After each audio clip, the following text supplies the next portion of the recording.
Chosen one, pause for a moment.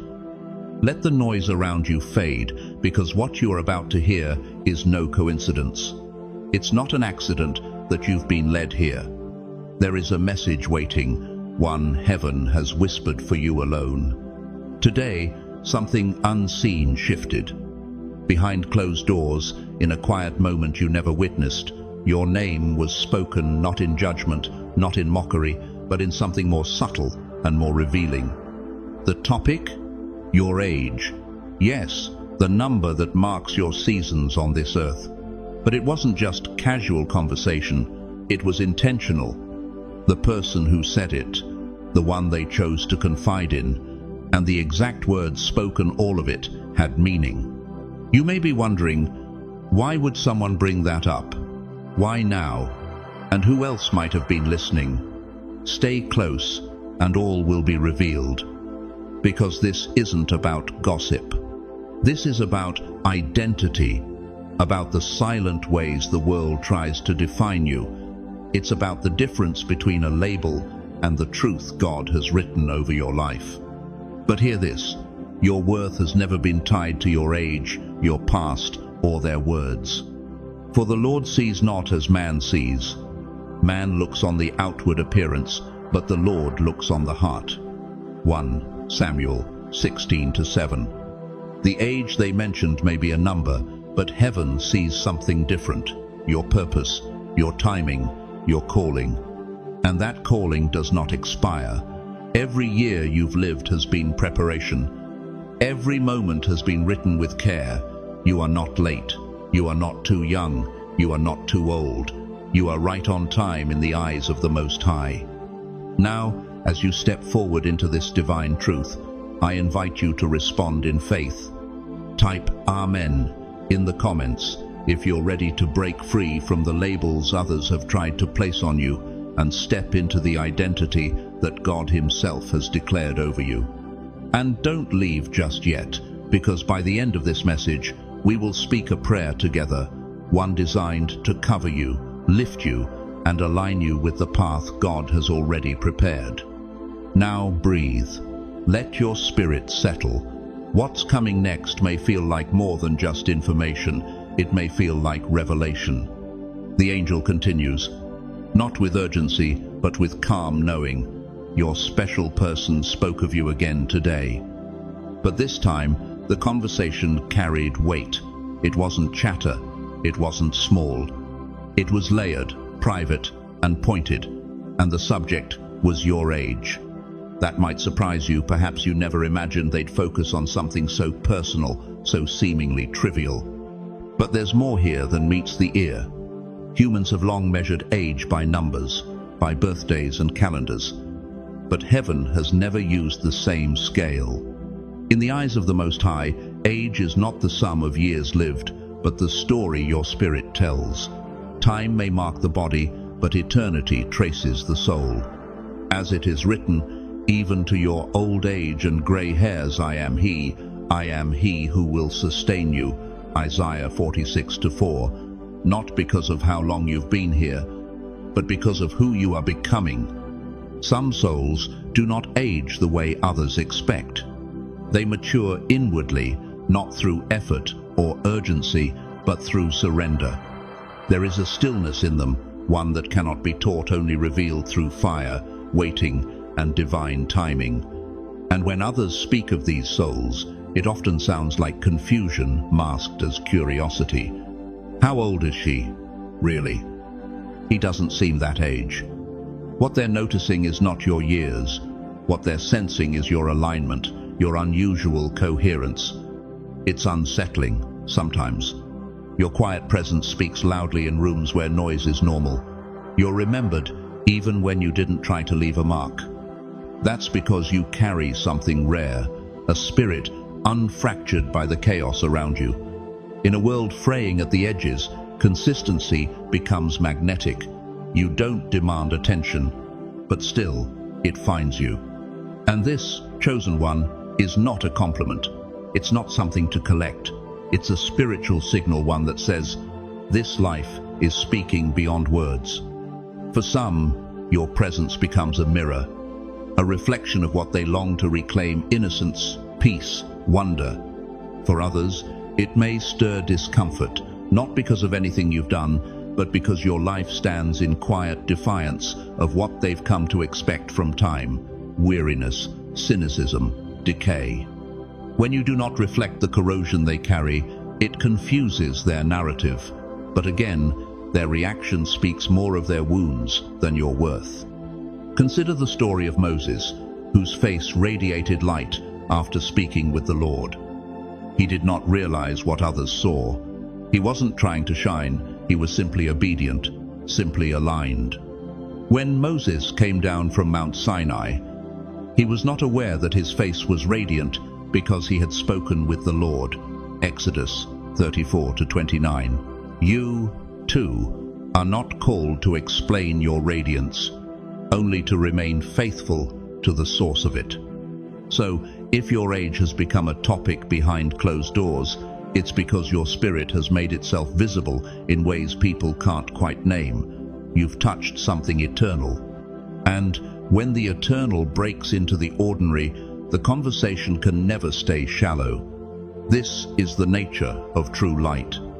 It doesn't beg to be seen, it simply is. And in being, it changes the atmosphere. So, walk on, chosen one, not in defense of your essence, but in quiet trust. Heaven knows how old you are, not in years, but in wisdom, in grace, and in how faithfully you've carried the light. Let that be enough. There comes a moment, quiet yet piercing, when the focus shifts not just to what was said, but to how it was said. Not just to words, but to intent. You've already seen that your name was brought into the light of conversation. You've sensed the weight of it, the tension between spoken age and silent essence. But what comes next is not merely about you. It is about the one who heard. Words have always carried more than sound. They carry atmosphere, they carry choice. And this time, the one who spoke about you chose their listener with care. This was not a careless confession or an impulsive remark thrown into the wind. No, your special person didn't stumble into this. They planned it. And the one who was there, she was not an innocent bystander. She was not some harmless presence. She was selected. This matters, because when someone speaks your name to someone else, they are not just speaking of you, they are releasing an image of you into that person's understanding. And the person chosen to receive that image, to hear those words, reveals much more than you might first imagine. This woman, she was not just anyone, she was someone they wondered about. Someone they maybe even questioned silently, but hadn't yet drawn conclusions about. By offering her a piece of you, your special one was making a quiet comparison, testing a spiritual scale, not with facts, but with feeling. It's easy to assume this is simply a matter of curiosity or casual sharing, but in the spiritual realm, these moments create openings, and openings lead to influence. Influence leads to perception. Perception, unchecked, becomes narrative. The woman who listened may not have said much in return, but silence is not always absence. Sometimes it is calculation. And that's why this matters, not because of who she is, but because of what she now carries.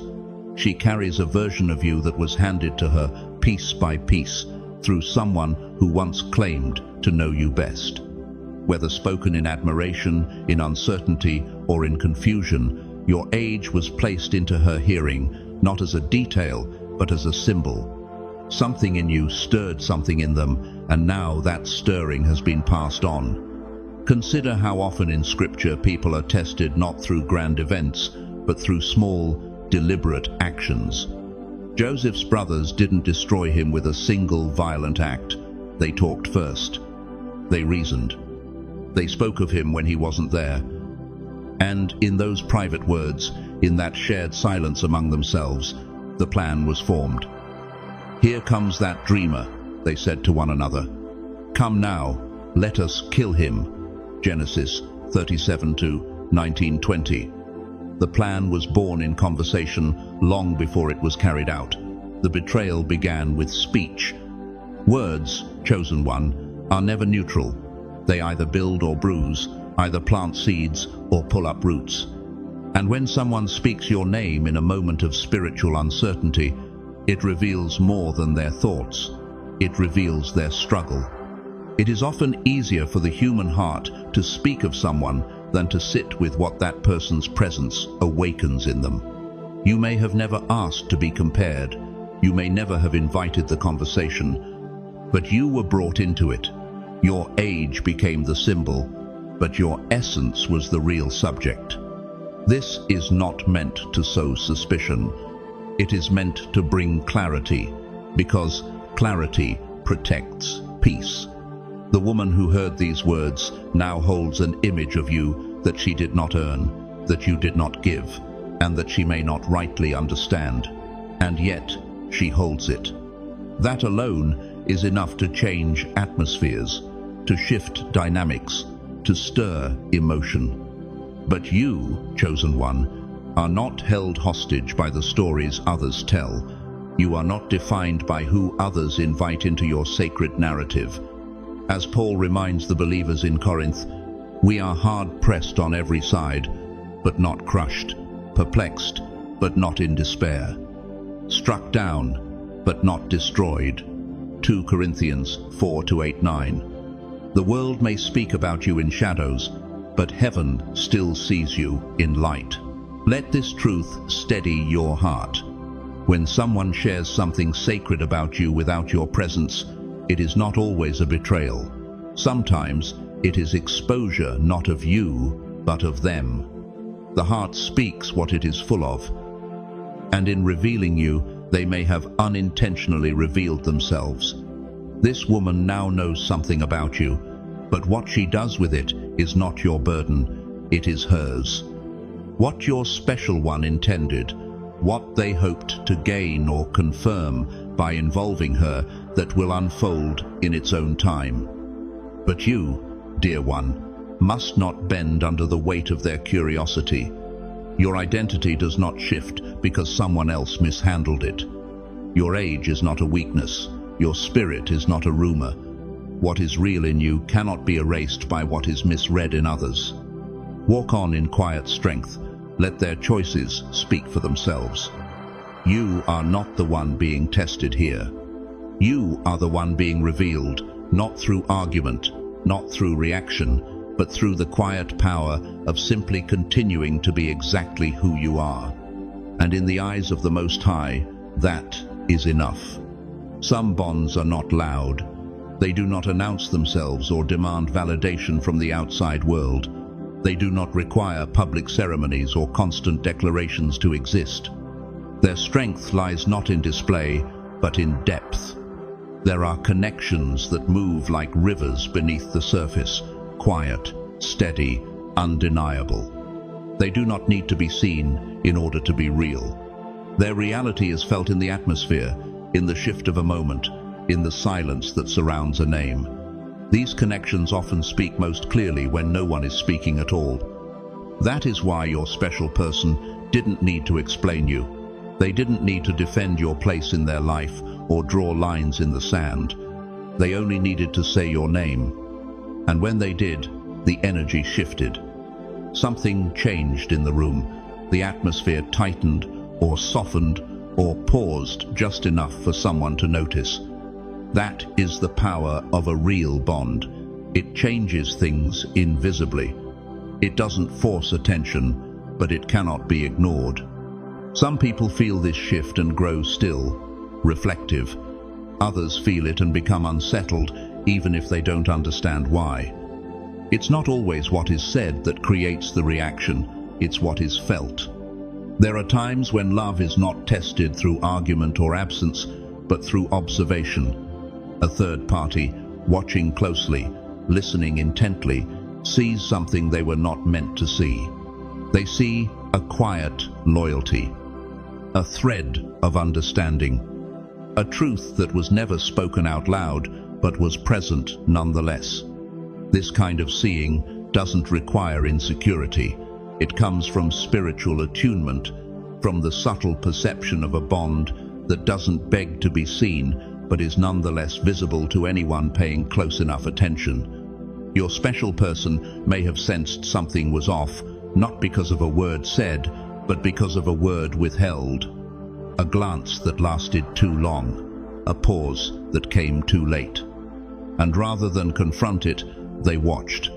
And in that watching, they gained more insight than confrontation would ever have given them. That kind of patience is not weakness, it is spiritual discipline, and it echoes the quiet strength we see in the person of Jesus himself. There were moments in his life when he could have answered accusations, justified himself, clarified misunderstandings, but he didn't. When he stood before Pilate and was asked, "Are you the King of the Jews?" he answered only, "You have said so." Luke 23:3. And when the accusations continued, he gave no reply, not because he was defeated, but because he was clear. He knew who he was, and he knew that truth doesn't need to shout. Your bond is like that. It doesn't fight for attention, it doesn't need to. Its existence is its defense. And yet, when something so steady is noticed by someone whose own spirit is restless, it can provoke a response. Not always an outward one, but an inward disquiet, a measuring, a wondering, a quiet comparison that says, why does this feel so different? Why does this connection speak so clearly, even in silence? Sometimes people study what they do not understand. They observe without admitting it. They test the edges of a bond to see if it holds, to see if it falters under pressure. Not because they want it to fail, but because they don't know how to sit with something that is whole when they feel fragmented. This does not make them enemies, it makes them human. But it also reminds you of the responsibility that comes with authenticity. When you walk in what is real, you walk in what others will eventually see. You cannot always protect your bond from being noticed, but you can protect how you respond to being seen. And the greatest way to do that is not through defense, but through integrity. When your love does not change shape to fit someone else's comfort, when it does not shrink in the face of suspicion, when it does not perform under the pressure of eyes that don't understand, it becomes its own shield. We see this truth in the story of Ruth and Naomi. When Ruth chose to stay with Naomi after all was lost, she didn't make a show of it. She didn't demand recognition or reassurance. She simply said, "Where you go, I will go. Where you stay, I will stay. Your people will be my people, and your God, my God." Ruth 1:16. And in that quiet vow, made without spectacle, history shifted. A lineage began. A Messiah would one day come through the bloodline of that simple, unwavering commitment. This is the power of a connection that needs no audience to be real. And so, when your bond is watched, not challenged, not criticized, but observed, you are being trusted with something sacred. You are being asked, without words, will you remain consistent? Will you remain steady? Will you remain whole, even when others are unsure? This is why you are being asked to wait. Because truth unfolds at its own pace. And when you are rooted in what is real, you do not need to rush the process. The ones who seek to prove too quickly often reveal more about their anxiety than about reality. But those who wait, those who allow time, stillness, and character to speak, those are the ones who are never shaken when the truth finally comes. By your endurance, you will gain your lives. Luke 21:19. Endurance, not explanation. Patience, not performance. So if you feel the weight of being quietly watched, if your connection is stirring questions in places where insecurity hides, remember, that's not your burden to solve. You were never asked to make your love small enough to avoid notice. You were asked only to carry it well. And when you do, it becomes not just a refuge for you, but a quiet testimony to everyone who comes close enough to feel its warmth. Let that be enough. Let it speak. Let it stand. For a long time now, something unspoken had lived quietly in the background of your special person's awareness. Not loud, not obvious. Just a quiet pull in the chest, a sense, a nudge, a whisper that would not fade. Something about that woman felt off. Not hostile on the surface, not openly against you. But beneath her smile, beneath her politeness, there was a tension that couldn't be ignored. The whisper said, "She is jealous, but of what? Not of what you have, of who you are. Jealous of the peace you carry, jealous of the connection you share with someone she does not fully understand, jealous of the bond that continues to strengthen, wordless at times, yet unbreakable. A bond built not on show, but on something deeper, mutual recognition, quiet alignment, spiritual resonance. She could feel it, and so could your person. But instead of reacting with confrontation or accusation, they chose another path, one that required stillness, one that required discernment. They decided not to provoke chaos, but to observe character. And so, like a thread pulled gently from a tapestry, they brought your name into the room, not to boast, not to stir trouble, but to listen. They didn't mention your routines or your appearance. They didn't list achievements or stories.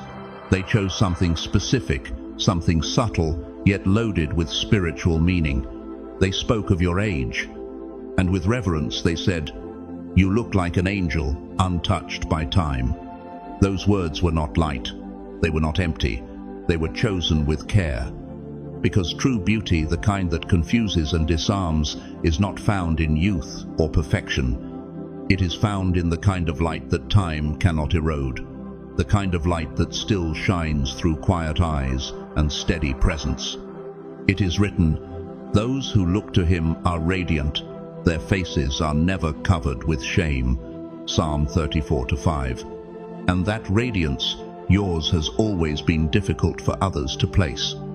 The words were spoken softly, but they landed with force. Because beauty like that challenges what is false. Peace, like yours, exposes restlessness in others. And in that single moment when your name was spoken with such grace, the test was set in motion. And then it happened. It wasn't what the woman said. It was what she couldn't say. Her lips did not form protest, but her silence revealed more than words ever could. Her eyes flickered in a way that revealed what her heart had tried to hide. Her face could not hold the mask. Something cracked, something slipped, and in that instant, your person saw with perfect clarity. There was no need for a debate, no argument. Enough was revealed for discernment to take its place without confrontation, without accusation. Fourth, guard the sacred spaces of your life, not by building walls, but by setting wise boundaries. Even Jesus, who gave his life for the world, did not offer his heart to everyone. It is written that he did not entrust himself to them, for he knew all people. John 2:24. Love is not naive. Protection does not mean isolation. It means choosing carefully who has access to the deeper layers of your spirit. Not everyone needs to know your next steps, your deepest fears, or the details of what God is building in you. Let people prove they can carry your presence before you hand them your plans. Fifth, when you sense envy or discomfort from another, choose calm over reaction. Kindness, when it is not performative, has power. It does not mean you are blind to what is happening. It means you are not controlled by it. When others cannot manage their inner shadows, you are not required to shrink in response. Do not be overcome by evil, but overcome evil with good. Romans 12:21. There is strength in quiet dignity, in being kind without explanation, in refusing to mirror what is not yours. Sixth, let go of the urge to unmask or expose anyone yourself. The truth does not need your help to rise, and timing belongs to God. As Ecclesiastes reminds us, there is a time for everything, a time to be silent and a time to speak. Ecclesiastes 3:1-7. You are not called to investigate or accuse. You are called to stay aligned, to remain honest, to be faithful to your own character even when others betray theirs. What needs to be seen will be seen. What needs to be known will become known. You do not need to carry the burden of proving anything. Lastly, anchor your spirit daily in gratitude and trust. Not the kind of gratitude that is loud or polished, but the kind that breathes quietly in your soul. Gratitude softens the heart. It sharpens spiritual awareness. It reminds you that even in a world full of shadows, you are surrounded by light and trust. Trust lets you rest in the knowing that you are guided, protected, and deeply held, even when answers are not immediate and clarity is slow. These are not dramatic choices. They are quiet, internal alignments, but they change everything. They are how you move without fear, how you stay soft without being vulnerable to harm, how you remain open but not exposed, how you love fully without losing your center. And now, because you have been shown how to walk with clarity, your heart is ready not just to hear a prayer, but to dwell inside it, not just to be protected by truth, but to live in it. You are being kept, not by accident, but by design. Walk forward with peace. The ground beneath you is holy. There is a reason envy cannot stay hidden for long, no matter how carefully someone tries to conceal it. It does not escape because of a lack of skill or awareness, but because envy is a fracture in the spirit, and fractures, by nature, disturb the peace of the soul. When the heart is not aligned, it cannot remain still. Misalignment creates unrest. It seeps through in ways the conscious mind cannot control, in a delayed smile, a clipped tone, an unnecessary pause, or an energy shift that says more than any sentence ever could. Spiritual purity has never been about appearing perfect. It is not about flawless words or faultless presentation. It is about alignment, a deep, interior congruence between what you think, what you feel, what you say, and how you move through the world. When your spirit is clean, it does not need to strain. It does not hustle to be understood or contort itself to be accepted. It rests. And in that resting, it becomes unmistakably clear. This is why clarity unsettles those who are in conflict within themselves. When you carry internal peace, you do not confront others with your presence, but you do contrast them. That contrast reveals what is unsettled in them, not because you pointed it out, but because they feel it when they are near you. Light, after all, does not accuse the dark, it simply arrives. And darkness reveals itself by how it responds. Jealousy, by its nature, cannot exist openly. It survives in performance. It must wear a mask to be tolerated, one of flattery, of friendliness, of feigned interest. But masks take energy. Pretense is heavy. And weight, over time, always exposes itself. That's why envy reveals itself, not through dramatic words, but in the subtle distortion of moments, a compliment that doesn't land right, a question that feels rehearsed, a silence that lasts too long after your name is spoken with warmth. These are the cracks in the mask, not loud, but loud enough for the spirit to hear. And the message you've received is not meant to make you fearful of others. It is meant to make you aware of yourself. You don't need to search for envy. You don't need to track it, expose it, or diagnose it in others. The truth is not your burden to carry into the light. It will rise on its own. When peace stands next to unrest, unrest becomes visible. When order meets disorder, disorder trembles. You need only remain steady. This is why you are not asked to explain yourself, not asked to defend your presence, not asked to correct someone's discomfort with your peace, because explanation is often a trap. It draws you into misunderstanding. It invites you into rooms where your truth will be misheard. Defense becomes invitation, and invitation creates entanglement. But stillness?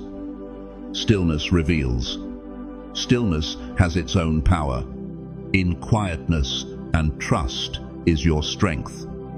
Isaiah 30-15. Spiritual cleanliness, true alignment, also keeps you from absorbing what does not belong to you. When your interior world is in order, foreign emotions do not stick.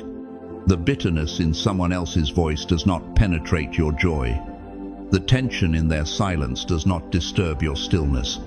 You become a resting place, not a battlefield. You feel what is present, but you do not become it. That is spiritual maturity. That is peace in motion.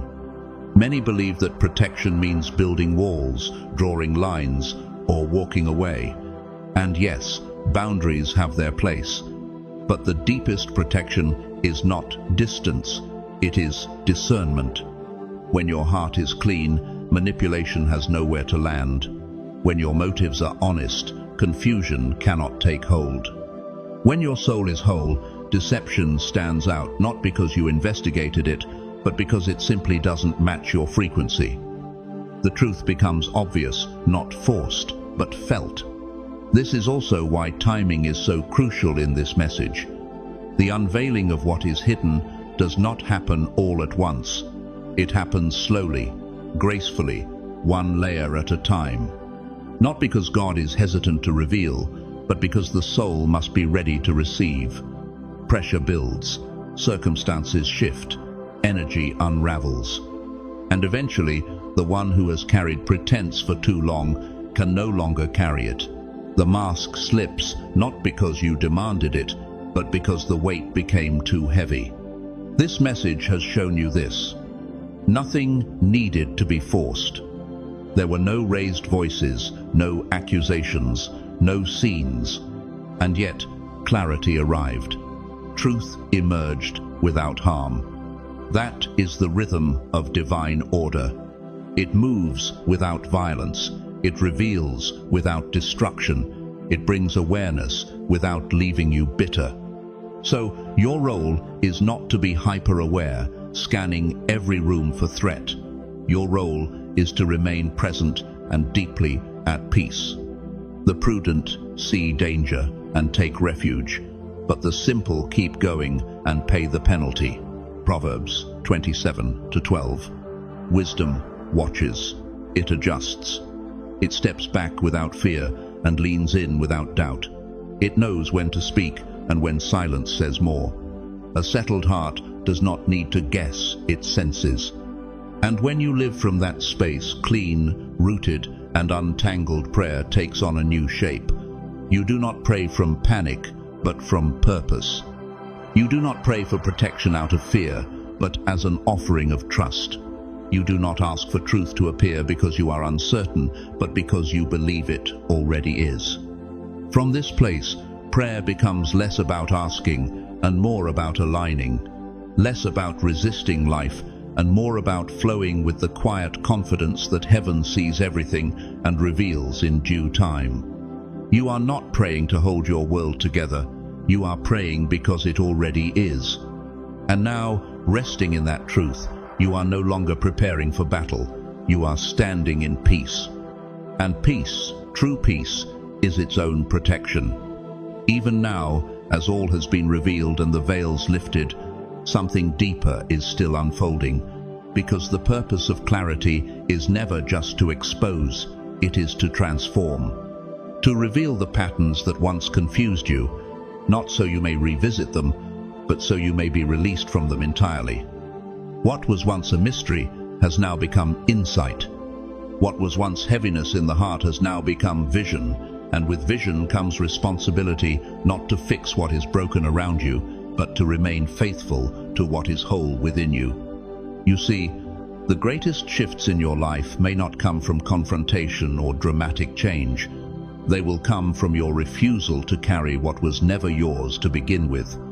The moment you stop absorbing what others project, the moment you stop shrinking in response to someone else's unrest, is the moment your peace becomes power.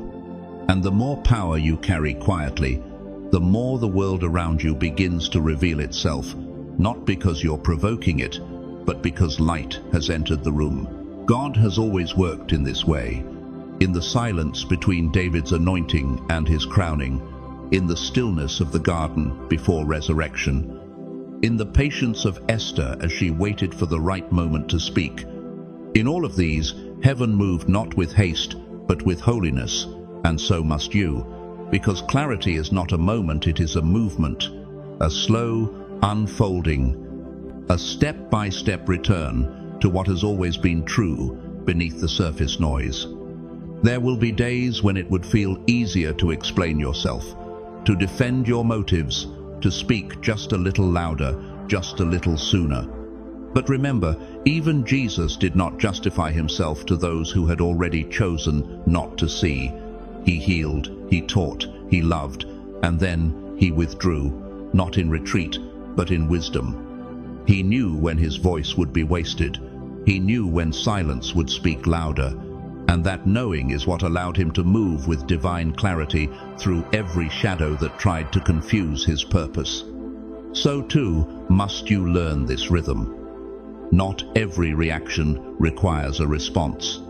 Not every invitation to conflict is worthy of your attention. Some things are best answered with stillness, with a turned heart, with a deeper rooting into who you are when no one is looking. Because the most dangerous distraction is not loudness, it is misalignment. The slow, subtle drift away from your peace in the name of appearing strong. But you were never called to be impressive. You were called to be true. When clarity comes, it does not make you proud, it makes you precise. You begin to walk differently, not with arrogance, but with awareness. You notice when the room shifts. You notice when the question comes coated in comparison.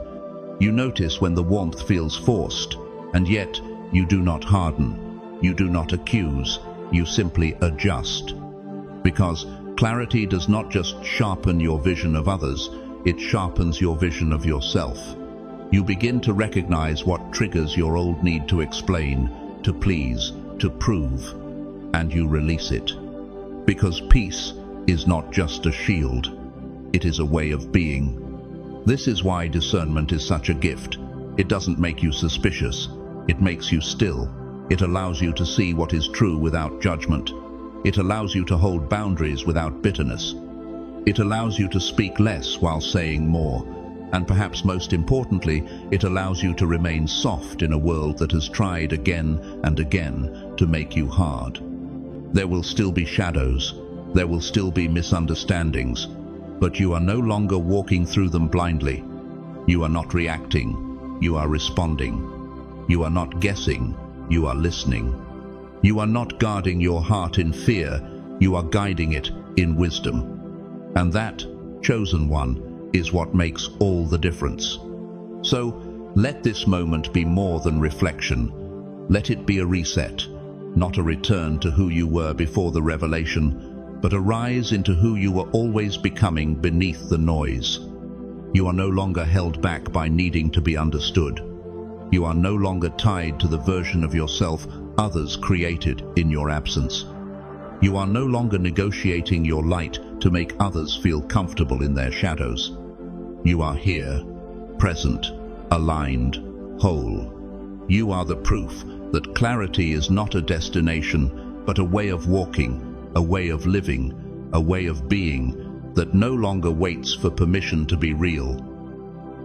Now, chosen one, after all that has been revealed, we come to the most sacred part of this moment of prayer, not a reaction, not a request born from fear, but a quiet alignment with heaven. If your spirit has been stirred, if your clarity has deepened, then let this prayer find a resting place in you. Let it speak what your heart may not yet have words to say.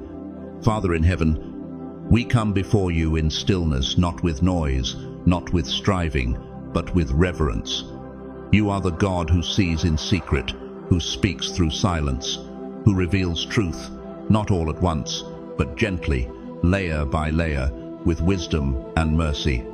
Today we bring before you the quiet things, the conversations that happened when we weren't in the room, the glances we felt but couldn't explain, the moments we knew, deep in our spirit, that something had shifted, yet had no proof to point to. We bring it all to you now, not for justice in our name, but for peace in our spirit. You are not the God of confusion. You are the God of clarity.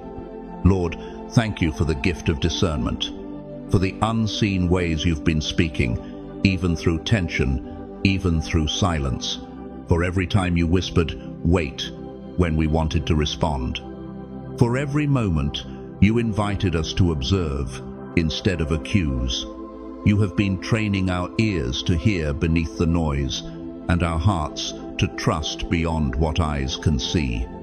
We ask now for a deeper measure of wisdom, not the wisdom of the world, but the wisdom that comes from above. As it is written, the wisdom that comes from heaven is first of all pure, then peace-loving, considerate, submissive, full of mercy and good fruit, impartial and sincere. James 3:17. Let this wisdom take root in us. Let it cleanse our thoughts. Let it guide our boundaries.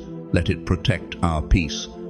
Father, for every place in our lives where envy has tried to enter unnoticed, where false kindness, masked, hidden bitterness, shine your light, not to expose others for our sake, but to protect what is sacred within us. Teach us not to fear jealousy, but to see it for what it is, a signal that what we carry is real, that our light is not imagined, that our peace cannot be faked. Help us to respond with grace, with calm, with dignity. When we are spoken of in rooms where we are not present, help us not to retaliate, but to trust that truth always rises. Let us be still enough to hear you, strong enough to hold our peace, and wise enough to walk away from what no longer aligns with your calling on our lives. God, we release the weight of being misunderstood. We release the pressure to explain ourselves, to defend what you've already affirmed. May we stop wasting energy proving our worth to people who were never meant to carry our truth. We ask you to cleanse our spirits from offense, from bitterness, from the desire to be seen by those who cannot recognize what is real. Strip us of every urge to chase validation. Let our worth be rooted in you alone, you who search the heart, you who know our becoming. And Lord, we ask you to help us protect what is holy. Give us the discernment to know who is safe.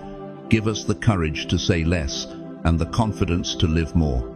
Remind us that some things grow best in quiet soil, that not everything sacred must be shared. Let us carry our peace like oil in a lamp, and may we not give it away to those who were never assigned to carry our flame. We bless those who have been confused by our light. We bless those who have watched us from a distance, who have wondered without understanding. May their questions become invitations for you to work in their hearts. May their restlessness point them back to you. We release them from our expectations. We place them in your hands.